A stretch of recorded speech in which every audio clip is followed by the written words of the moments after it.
હવે સ્વર સંધિની અંદર આપણે પહેલા ક્યાં જોયા હતા તો કે સજાતીય સ્વર. સજાતીય સ્વર કોને કહેવાય તો કે અની સામે આ આવે, રસ્વ ઉની સામે દીર્ઘ ઉ આવે અને રસ્વ ઈની સામે દીર્ઘ ઈ આવે. તો એ સ્વર ક્યાં હતા તો કે સજાતીય સ્વર. તો એ સજાતીય સ્વર અને તેના જે શબ્દ બને છે, જે પ્રત્યયો લાગે છે એ આપણે જોયા. ત્યારબાદ હવે આપણે જોઈએ છે સ્વર સંધિની અંદર વિજાતીય સ્વર. તો વિજાતીય સ્વર કોને કહેવાય તો એની વ્યાખ્યા પહેલાં આપણે જોઈએ તો કે બે જુદા જુદા વર્ગના સ્વર એટલે કે વિજાતીય સ્વર ભેગા થાય ત્યારે ત્રીજો સ્વર છે તે બને છે. જ્યારે પણ જુદા જુદા વર્ગના સ્વર એટલે કે બીજા સ્વર ભેગા થાય ત્યારે જે ત્રીજો સ્વર બને છે તેને આપણે વિજાતીય સ્વર તરીકે ઓળખાવીએ છીએ. જેમ કે અ નું શું થાય તો કે ઈ થાય, આ છે એનું શું થાય તો કે ઉ થાય. તો આ બધા સ્વરને કેવા કહેવાય વિજાતીય સ્વર. અત્યારે આપણે સજાતીય સ્વરની અંદર આપણે શું જોયું હતું કે અ વત્તા આ બરાબર અ, બરાબર આ રીતે બનતું હતું સજાતીય સ્વરની અંદર.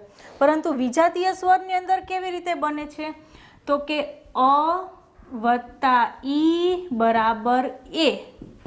આ વિજાતીય સ્વર છે, આ જે સ્વર છે સજાતીય છે અને આ છે એ શું છે વિજાતીય. કારણ કે બંને સ્વર છે એ જુદા જુદા ભેગા થયા. જો જુદા જુદા વર્ગના સ્વર, જુદા જુદા સ્વર છે ભેગા થાય અને જ્યારે ત્રીજો સ્વર બને એટલે કે અ અને ઈ બંને ભેગા થઈને કયો સ્વર બન્યો તો કે એ સ્વર બન્યો. તો આ જે છે તેને આપણે શું કહેશું તો કે વિજાતીય સ્વર તરીકે આને આપણે ઓળખાવશું. હવે કયા સ્વરની સાથે કયો સ્વર જોડાય છે અને કયો નવો સ્વર બને છે એ આપણે જોઈએ અને એના કેટલાક ઉદાહરણ આપણે જોઈએ જેથી કરી અને તમને વધારે સ્પષ્ટ થાય. પેલું છે સ્વર. જો અ વત્તા ઈ બરાબર શું કયો સ્વર બનશે તો કે એ સ્વર બનશે. પેલો કયો સ્વર છે અ છે, બીજો સ્વર કયો છે ઈ અને બંને ભેગો થઈને કયો સ્વર બન્યો તો કે એ સ્વર છે તે બન્યો. હવે અહીંયા એક ઉદાહરણ મેં તમને આપેલું છે સ્વ વત્તા ઈચ્છા. બરાબર આ જે સંધિ છે એનો આપણે આ સંધિને આપણે ભેગી કરવાની છે.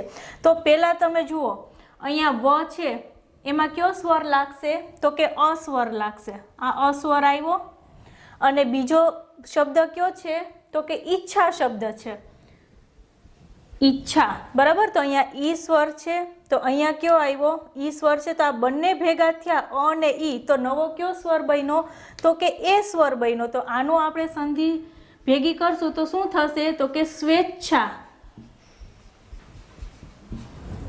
બરાબર આ સ્વેચ્છામાં એ આવ્યો, અહીંયા વ છે, તમે વે બોલશો તો પાછળ તમને અનું ઉચ્ચારણ છે એનું ઉચ્ચારણ છે એ તમને સંભળાશે. તો આ સ્વ વત્તા ઈચ્છા બરાબર શું થશે તો કે સ્વેચ્છા. તો કે અહીંયા અ વત્તા ઈ બરાબર કયો સ્વર આવ્યો એ. તમારે માત્ર કયા સ્વરની સાથે કયો સ્વર જોડાય અને કયો નવો સ્વર જોડાય બને છે આટલી વસ્તુ તમે યાદ રાખશો એટલે તમને વિજાતીય જે સ્વર છે એ તમને આસાનીથી છે તે યાદ રહી જશે. આટલું તમારે છે, આટલું જે કોષ્ટક છે એ તમારે મેઇન યાદ રાખવાનું છે. આટલું જો તમને ખ્યાલ આવી જશે એટલે તમે આપોઆપ શબ્દ છે એ તમે તમારી રીતે સંધિ છે એ જોઈન્ટ કરી શકશો. ત્યારબાદ બીજું આપણે જોઈએ અ વત્તા દીર્ઘ ઈ. જો આ રસ્વ ઈ હતું અને આ દીર્ઘ ઈ છે. બરાબર તો અ વત્તા દીર્ઘ ઈ આ બંને ભેગા થાય તો કયો નવો સ્વર બનશે તો એમાં પણ એ સ્વર છે એ જ બનશે. બરાબર તો અહીંયા એક્ઝામ્પલ આપણે જોઈએ. જો અહીંયા ગણ, પહેલા શબ્દનો છેલ્લો અક્ષર અને બીજા શબ્દનો પહેલો અક્ષર આ આપણે આગળ શીખી ગયા છે. બરાબર તો પહેલા શબ્દનો છેલ્લો અક્ષર અણ એટલે અ આવ્યો, બીજા શબ્દનો પહેલો અક્ષર તો અહીંયા જુઓ દીર્ઘ ઈ છે તો અહીંયા પણ કયો છે દીર્ઘ ઈ છે. તો આ બંને જ્યારે ભેગા થાય ત્યારે કયો નવો સ્વર બને છે તો કે એ સ્વર બને છે. તો ગણ વત્તા ઈશ બરાબર શું થશે ગણેશ. અહીંયા ગણેશ, ગણેશ શબ્દ બોલશો તમે એટલે તમને પાછળ કયા સ્વરનો ઉચ્ચારણ સંભળાશે? તો કે એ સ્વરનો ઉચ્ચારણ છે તે સંભળાશે. એટલે ગણ વત્તા ઈશ બરાબર કયો શબ્દ થશે? તો કે ગણેશ.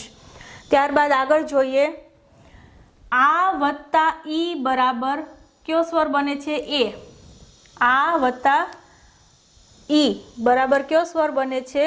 તો કે એ સ્વર બને છે. આનું ઉદાહરણ જોઈએ તો કે યથા વત્તા ઈષ્ટ, યથા વત્તા ઈષ્ટ. અહીંયા થા એટલે આ આવ્યો, અહીંયા ઈ એટલે અહીંયા ઈ છે, તો આ બંનેનું મિશ્રણ છે તો શું થશે? તો કે અહીંયા પણ એ જ થશે. તો યથાષ્ટનું શું થશે? યથેષ્ટ. યથા વત્તા ઈષ્ટ બરાબર શું થશે? યથેષ્ટ. આ જ મેઇન યાદ રાખવાનું છે. જો આવી રીતે તમને યાદ રાખશો એટલે તમે ઇઝીલી જે સંધિ છે એ ભેગી છે તે કરી શકશો, અથવા તો જ્યારે સંધિ વિગ્રહ કરવાનું પણ તમને કહે તો પણ તમે ઇઝીલી છે તે કરી શકશો. જેમ કે આ યથેષ્ટ આપેલું હોય તો તમને કીધું કે આની સંધિ છે તે છૂટી પાડો, તો એના નિયમ તમને યાદ હશે તો તમે આસાનીથી લખી શકશો કે યથા વત્તા ઈષ્ટ. બરાબર. ત્યારબાદ આગળ જોઈએ, આ વત્તા દીર્ઘ ઈ બરાબર પણ શું થશે? તો કે એ. આ વત્તા દીર્ઘ ઈ બરાબર પણ કયો સ્વર બનશે? તો કે એ. એમાં આપણે જોઈએ તો કે મહા વત્તા ઈશ બરાબર શું થશે? તો કે મહેશ. મહા વત્તા ઈશ. અહીંયા હામાં જો આ આવી ગયું છે અને અહીંયા ઈમાં ઈ, બંનેનું ભેગું થઈને કયો નવો સ્વર બન્યો? તો કે એ સ્વર બન્યો મહેશ. જ્યારે ઉચ્ચારણ કરશો ત્યારે એનું ઉચ્ચારણ છે તે તમને સંભળાશે. ત્યારબાદ આગળ વધીએ, અ વત્તા ઉ બરાબર ઓ. અ વત્તા ઉ, આ જ્યારે સ્વર ભેગા થાય ત્યારે નવો કયો સ્વર બને છે? તો કે ઓ સ્વર છે તે બને છે. તો એનું ઉદાહરણ જોઈએ તો કે વન વત્તા ઉત્સવ. અહીંયા ન અને અહીંયા ઉ, આ બંને ભેગા થયા તો શું બન્યું? ઓ બન્યું. તો સંધિમાં કઈ રીતે થશે? વનોત્સવ. વનોત્સવ. બરાબર. આ બંને ભેગા થયા ન અને ઉ તો કયો શબ્દ બન્યો? ઓ બન્યો એટલે વનોત્સવ. બરાબર. ત્યારબાદ આગળ વધીએ, અ વત્તા દીર્ઘ ઉ. આ રસ્વ ઉ હતો, હવે આપણે દીર્ઘ ઉનું ઉદાહરણ જોઈએ. અ વત્તા દીર્ઘ ઉ, એ બંને સ્વર ભેગા થશે ત્યારે નવો કયો સ્વર બનશે? તો કે એમાં પણ ઓ સ્વર છે એ જ બને છે. એક્ઝામ્પલ, નવ વત્તા ઉઢા. નવ વત્તા ઉઢા બરાબર નવોઢા. અહીંયા વ છે અને અહીંયા ઉ છે, તો બંને ભેગા થઈને કયો સ્વર બન્યો? ઓ બન્યો. એટલે અહીંયા શું આવ્યું? વમાં તમે બોલશો વો એટલે ઓનું ઉચ્ચારણ છે તે સંભળાશે. એટલે કયો નવો શબ્દ બન્યો? તો કે નવોઢા. બરાબર. ત્યારબાદ આ વત્તા ઉ બરાબર ઓ. આ વત્તા ઉ બરાબર ઓ. તો એમાં આપણે જોઈએ મહા વત્તા ઉદ્ધિ. અહીંયા હા એટલે અહીંયા આ સ્વર આ છે, અહીંયા ઉ એટલે અહીંયા ઉ છે, બંનેનું ભેગું થઈને શું બન્યું? ઓ બન્યો. તો શું થશે? મહોદધિ. મહોદધિ. બરાબર. ત્યારબાદ આ વત્તા ઉ બરાબર પણ કયો સ્વર બન્યો? તો કે ઓ સ્વર જ બન્યો. ઉદાહરણમાં જોઈએ, ગંગા વત્તા ઉર્મી તો શું બનશે? ગંગોર્મી. ગંગોર્મી. બરાબર. અને છેલ્લા બેમાં આપણે જોઈએ તો કે અ વત્તા રૂ. અહીંયા તો તમે ઇઝીલી યાદ રાખી શકશો કે અ અને વત્તા ઈ હોય, રસ્વ હોય અથવા તો દીર્ઘ હોય, અને અહીંયા પણ આ વત્તા રસ્વ ઈ હોય અથવા તો દીર્ઘ ઈ હોય, તો કયો સ્વર બને છે? તો કે એક જ સરખો એ સ્વર બને છે. પછી અહીંયા અ વત્તા ઉ રસ્વ હોય, અ વત્તા દીર્ઘ ઉ હોય, આ વત્તા રસ્વ ઉ હોય અને આ વત્તા દીર્ઘ ઉ હોય, તો કયો સ્વર બને છે? ઓ. ચારે ચારમાં એક સરખા જ છે તે બને છે. પરંતુ અહીંયા નીચે આપણે જોઈએ અ વત્તા રૂ બરાબર કયો સ્વર બને છે? તો કે અર સ્વર બને છે, અર. બરાબર, તો એનું આપણે ઉદાહરણ જોઈએ. સપ્ત વત્તા ઋષિ. હવે જો અહીંયા સપ્ત, પહેલા શબ્દનો છેલ્લો અક્ષર ત એટલે પાછળ અસ્વર લાગશે, અને અહીંયા રૂ. બરાબર, તો આપેલો છે, તો આ બંનેનું ભેગું થશે એટલે કયો નવો સ્વર બનશે? તો કે અર સ્વર છે તે બનશે. તો અહીંયા આપણને એક શબ્દ આપેલો છે સપ્ત ઋષિ, તો એનું આપણે શબ્દ જોઈન્ટ કરશું તો કયો બનશે? સપ્તર્ષિ. સપ્તર્ષિ. જ્યારે તમે બોલશો સપ્તર્ષિ ત્યારે તમને અર એવો ઉચ્ચારણ છે તે સંભળાશે. ત્યારબાદ આ વત્તા રૂ બરાબર પણ કયો સ્વર થશે? તો કે અર સ્વર છે તે થશે. એક્ઝામ્પલ જોઈએ. મહા વત્તા ઋષિ, અહીંયા હા એટલે આ સ્વર બન્યો, રૂ એટલે અહીંયા રૂ છે, આ બંને ભેગું થશે એટલે કયું બનશે? તો કે અર બનશે. તો શું આવશે? મહર્ષિ. મહર્ષિ તમે જ્યારે બોલશો એટલે આનું ઉચ્ચારણ છે, સોરી આ અરનું ઉચ્ચારણ છે એ તમને સંભળાશે. તો આ છે આપણા વિજાતીય સ્વર.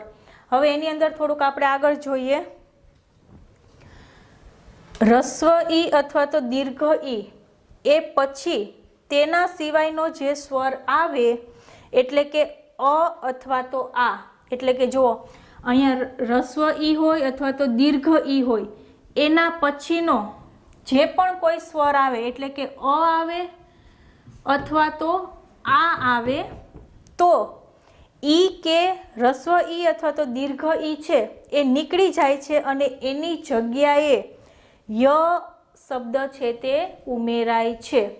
હજી એકવાર યાદ રાખજો, વિજાતીય સ્વરની અંદર રસ્વ ઈ અથવા તો દીર્ઘ ઈ પછી તેના પછીનો જે સ્વર આવે એટલે કે અ હોય અથવા તો આ હોય, તો અ ઈ અને રસ્વ ઈ અથવા તો દીર્ઘ ઈ નીકળી જાય છે અને એની બદલે નવો સ્વર છે એટલે કે ય છે તે ઉમેરાય છે. ફોર એક્ઝામ્પલ, ઇતિ વત્તા આદિ બરાબર ઇત્યાદિ. હવે અહીંયા જુઓ તમે, અહીંયા આ છે બરાબર, તો આ છે એ શું છે? એ નીકળી ગયું અને એની બદલે કયો નવો સ્વર ઉમેરાનો? ય. બરાબર, ઇત્યાદિમાં છે તેમાં ય છે તે ઉમેરાઈ ગયો એટલે કયો? ઇતિ વત્તા આદિ બરાબર શું થયું? તો કે ઇત્યાદિ. બરાબર, ત્યારબાદ આગળ જોઈએ.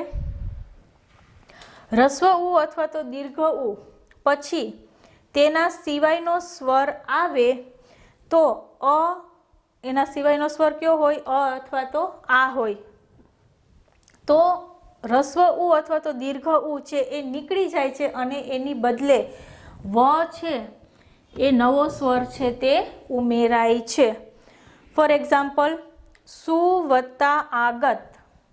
સુ વત્તા આગત, તો આ નીકળી જશે અને એની બદલે શું થઈ જશે? તો કે સ્વાગત. વ ઉમેરાઈ ગયો અહીંયા. બરાબર, અહીંયા નવો સ્વર છે વ એ ઉમેરાણો એટલે કયો સ્વર બન્યો? તો કે સુ વત્તા આગત બરાબર શું થશે? તો કે સ્વાગત. અને છેલ્લું જોઈએ આપણે. રૂ પછી અ કે આ આવે તો રૂ નીકળી જાય અને ર છે એ અડધો ઉમેરાય છે અને પાછળનો જે સ્વર છે એ ર સાથે જોડાઈ જાય છે. ફોર એક્ઝામ્પલ, પિતૃ વત્તા આજ્ઞા બરાબર પિત્રાજ્ઞા. પિત્રાજ્ઞા તમે આમાં બોલશો, પિત્રાજ્ઞા બોલશો એટલે રનું ઉચ્ચારણ છે એ તમને સંભળાશે. તો અહીંયા છે આ પિત્રાજ્ઞા છે એમાં અડધો ર છે એ સમાયેલો છે એટલે કે જ્યારે પણ રૂ આવે ત્યારે એની આગળ અથવા તો પાછળ અ આવતો હોય તો એ નીકળી જાય અને એની બદલે શું ઉમેરાય? તો કે ર છે તે ઉમેરાય છે. અને કયો શબ્દ બનશે? પિતૃ વત્તા આજ્ઞા બરાબર પિત્રાજ્ઞા. તો સ્વર સંધિની અંદર આપણે સજાતીય સ્વર જોયું અને વિજાતીય સ્વર જોયું, અને જેટલી પણ તમે પ્રેક્ટિસ કરશો એટલા શબ્દ છે એ તમને સરળતાથી તમે સંધિ વિગ્રહ છે તે કરી શકશો. અને આ જે આખો જે બધા પોઈન્ટ મેં લખેલા છે બોર્ડ ઉપર એ તમારે તમારી જે ગ્રામરની બુક બનાવો છો એની અંદર વ્યવસ્થિત રીતે લખજો, કારણ કે સંધિ વિગ્રહ છે એ તમને આગળ 10મામાં 12મામાં બધી જગ્યાએ કામ છે તે આવશે. એટલે વ્યવસ્થિત લખાણ લખજો. અને ત્યારબાદ હું તમને થોડાક પ્રેક્ટિસ માટે અહીંયા શબ્દ આપું છું. એ શબ્દનો તમારે તમારી રીતે સંધિ વિગ્રહ છે તે કરવાનો છે અને એ શબ્દ પણ તમારી ગ્રામરની બુકમાં જ લખવાના છે. ત્યારબાદ સ્વર સંધિની અંદર આપણો એક છેલ્લો ટોપિક છે.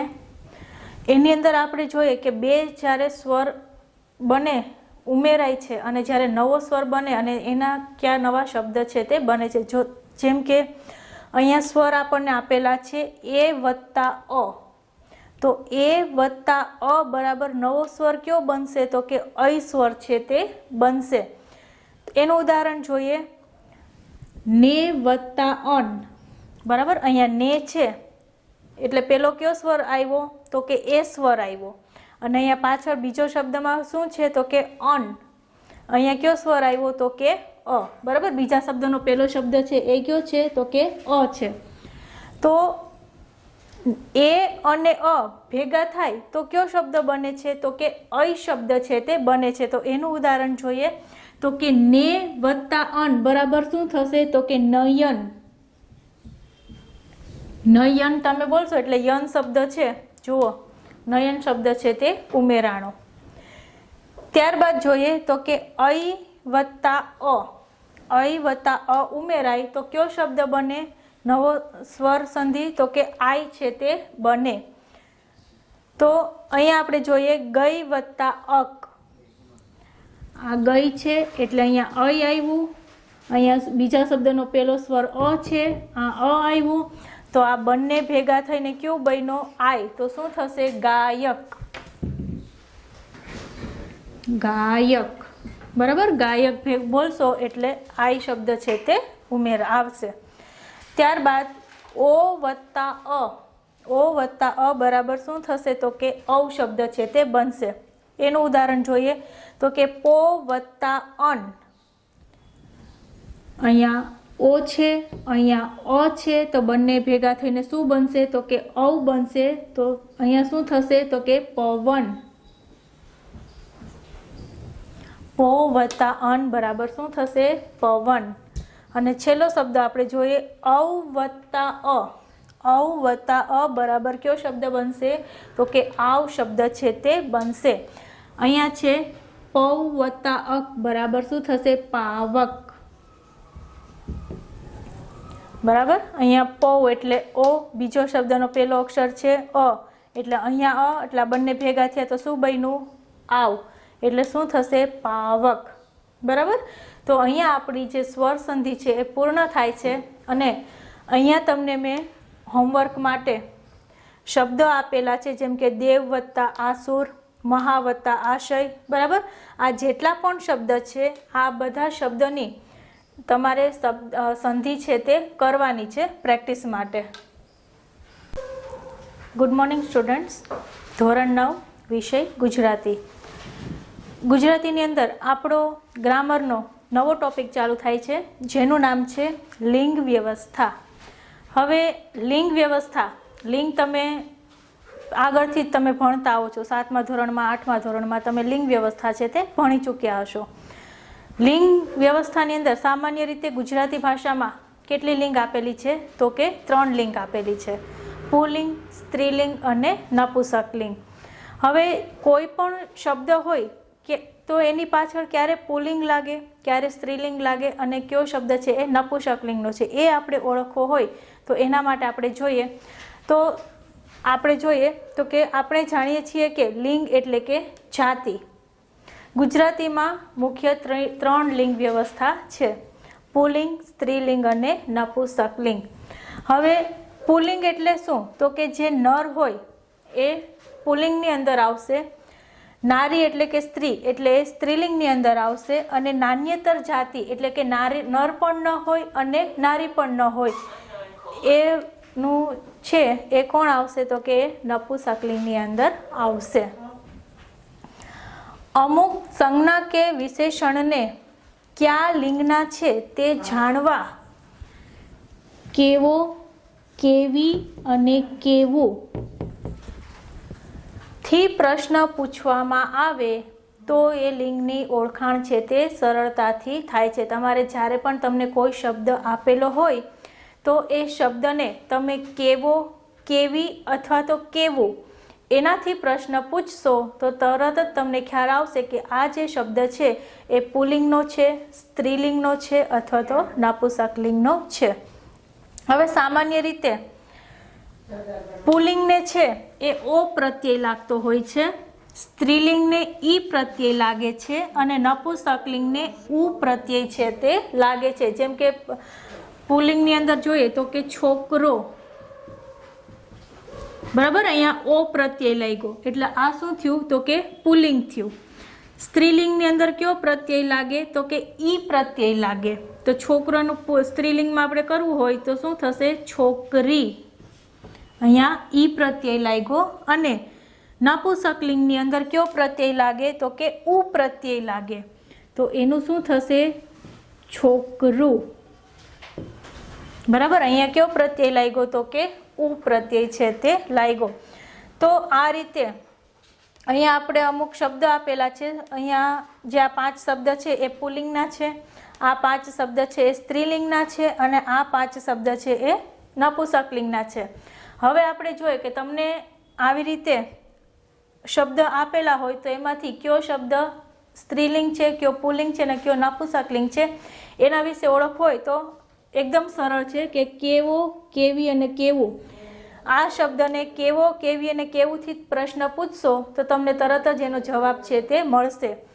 કેવો, અહીંયા ઓ પ્રત્યય લાગ્યો જુઓ, એટલે કેવો પ્રશ્ન પૂછવા પુલ્લિંગ માટે કયો વપરાશે તો કે કેવો. અહીંયા કયો પ્રત્યય લાગ્યો છે? કેવી, એટલે ઈ પ્રત્યય લાગ્યો છે, બરાબર. અને અહીંયા શું છે? કેવું, એટલે કયો પ્રત્યય લાગ્યો છે? ઉ પ્રત્યય લાગ્યો છે. તો પુલ્લિંગ માટે કેવો વપરાશે, સ્ત્રીલિંગ માટે કેવી વપરાશે અને નપુંસકલિંગ માટે એટલે કે નાન્યતર જાતિ માટે શું વપરાશે તો કે કેવું છે તે વપરાશે. ફોર એક્ઝામ્પલ તરીકે અહીંયા વરસાદ શબ્દ આપેલો છે તો આપણે શું બોલશું? કેવો વરસાદ છે. વરસાદ કેવો છે, કેવાથી પ્રશ્ન પૂછ્યો તો કયો શબ્દ આવ્યો? પુલ્લિંગમાં. આપણે એમ પૂછશું કે કેવી વરસાદ છે અથવા તો કેવું વરસાદ છે એવું આપણે બોલશું? એવું નહીં બોલીએ. શું બોલશું? કેવો વરસાદ છે. એટલે કેવાથી પ્રશ્ન પૂછ્યો તો કયો શબ્દ આવ્યો તો કે પુલ્લિંગ આવ્યો. એવી જ રીતે સ્ત્રીલિંગની અંદર વેદના, તો વેદના આપણે તમે પ્રશ્ન પૂછો કેવી વેદના, એમાં પ્રશ્ન પૂછવા માટે કયો શબ્દ વપરાશે તો કે કેવી વપરાશે. કેવી વેદના એમ બોલશું? કેવો વેદના અથવા તો કેવું વેદના એવું આપણે બોલશું? નહીં બોલીએ. શું બોલશું? કેવી વેદના. તો શેનાથી આપણે પ્રશ્ન પૂછ્યો? કેવીથી, એટલે એ શું થશે તો કે સ્ત્રીલિંગ થશે. અને અહીંયા નપુંસકલિંગની અંદર શબ્દ આપેલો છે હાડકું. હવે તમે પ્રશ્ન પૂછો કેવું હાડકું, બરાબર. કેવુંથી પ્રશ્ન પૂછાશે, કેવો અથવા તો કેવી એનાથી એ પ્રશ્ન પૂછાશે નહીં. તો જ્યારે પણ તમે કોઈ પણ શબ્દ તમારે ઓળખવો છે, સ્ત્રીલિંગ હોય, પુલ્લિંગ હોય અથવા તો નપુંસકલિંગ હોય, કેવો, કેવી અને કેવું એનાથી તમે પ્રશ્ન પૂછશો એટલે તમને સરળતાથી એનો જવાબ છે તે મળી જશે. તો આપણે બોલશું હાડકું, કેવું હાડકું, એટલે શું? કેવુંથી પ્રશ્ન પૂછાણો એટલે એ કયું થયું તો કે નપુંસકલિંગ. એવી જ રીતે અહીંયા બીજું આપેલું છે સુંડલો. કેવો સુંડલો એટલે પુલ્લિંગ શબ્દ થયો. તિરાડ, કેવી તિરાડ સ્ત્રીલિંગ થયું. અને શરીર, તો કેવું શરીર, કેવુંથી પ્રશ્ન પૂછાણો એટલે શું થયું? નપુંસકલિંગ. આરસ પહાણ, કેવો આરસ પહાણ. અડકતા, કેવી અડકતા. લક્ષ્ય, કેવું લક્ષ્ય, બરાબર. તો આ રીતે કેવો, કેવી અને કેવું એનાથી તમે પ્રશ્ન પૂછશો એટલે તમને પુલ્લિંગ, સ્ત્રીલિંગ અને નપુંસકલિંગ તમે આસાનીથી આ શબ્દ છે તે ઓળખી શકશો. જ્યારે પણ તમને એક્ઝામ્પલ આપેલું હશે, અહીંયા જો મેં તમને હોમવર્કમાં આટલા શબ્દ આપેલા છે અને તમને પરીક્ષામાં પણ આ જ રીતે આપેલું હશે કે આવી રીતે શબ્દ આપેલા હશે જેમ કે છાંયડો, તો એ સ્ત્રીલિંગ છે, પુલ્લિંગ છે અથવા તો નપુંસકલિંગ છે એ તમારે ઓળખવાનું રહેશે. તો અહીંયા અમુક મેં શબ્દ આપેલા છે જેમ કે છાંયડો, બોળો, વરાળ, ભાવિ, મૂલ્ય, મંદિર, મોત, છત્રી, સલાહ, દાદા, વિશ્વાસ, ઇતિહાસ, વિદ્યા, ટાંકણું, હૈયું, નાડાછડી, મેદાન, અપ્સરા અને વાસિંદુ.